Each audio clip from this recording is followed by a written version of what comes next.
Hello everyone, Jharkhand विशेष प्रश्न पत्र के इस सेगमेंट में आपका स्वागत है।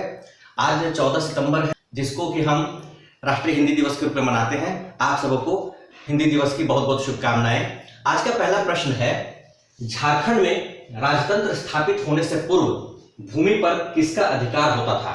ऑप्शन ए है राजा का अधिकार, ऑप्शन बी है सामूहिक अधिकार, ऑप्शन सी है व्यक्तिगत अधिकार और ऑप्शन डी है इनमें से कोई नहीं। सही आंसर है ऑप्शन बी, सामूहिक अधिकार। राजतंत्र आने से पहले झारखंड में भूमि का अधिकार सामूहिक होता था। अगला प्रश्न है, भूमि को आबादी योग्य बनाने वाले को क्या कहा जाता था? ऑप्शन ए है महतो, ऑप्शन बी है पाहन, ऑप्शन सी भूइहर या खुटकट्टीदार, ऑप्शन डी किसान।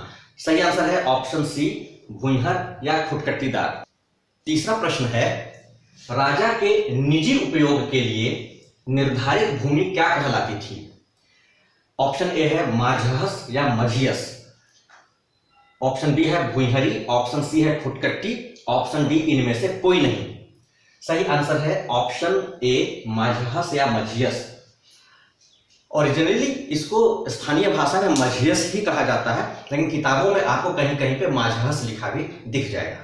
चौथा प्रश्न है, मझियस भूमि पर जो कृषक मजदूर राजा के लिए खेती करते थे उन्हें क्या कहा जाता था? ऑप्शन ए है भूइहर, ऑप्शन बी है पैगा, ऑप्शन सी है पाहन और ऑप्शन डी है बेठा खेता।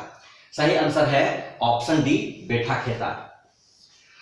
मझियस भूमि पर राजा खुद खेती नहीं करता था, खेती करने के लिए वो बाहर से कृषक मजदूर मंगाता था। वो कृषक मजदूर जो उसकी खेती करते थे उनको बेठा खेता कहा जाता था। अगला प्रश्न है, सजावल प्रथा को कब समाप्त कर दिया गया? कहीं कहीं पे सजावल के जगह में सजावल प्रथा भी लिखी रहती है। तो ऑप्शन ए है 1809 ईस्वी, ऑप्शन बी है 1880 ईस्वी, ऑप्शन सी है 1790 ईस्वी और ऑप्शन डी है 1771 ईस्वी। सही आंसर है ऑप्शन बी, 1880 ईस्वी में। ईस्ट इंडिया कंपनी भू राजस्व कलेक्शन करने के लिए सजावलों की नियुक्ति करती थी, जिनके अत्याचार के खिलाफ पलामू में भयंकर विद्रोह हुआ था। उसके बाद से 1880 ईस्वी के बाद से सजावल प्रथा को समाप्त कर दी गई। झारखंड की भू राजस्व व्यवस्था पर प्रतियोगी परीक्षाओं में महत्वपूर्ण प्रश्न आते हैं और बहुत ज़्यादा प्रश्न आते हैं, इसलिए यह सेगमेंट बहुत ही इम्पॉर्टेंट है। इसके लिए हम लोग एक विशेष सेशन चलाएंगे जिसमें आप जानकारी ले सकते हैं।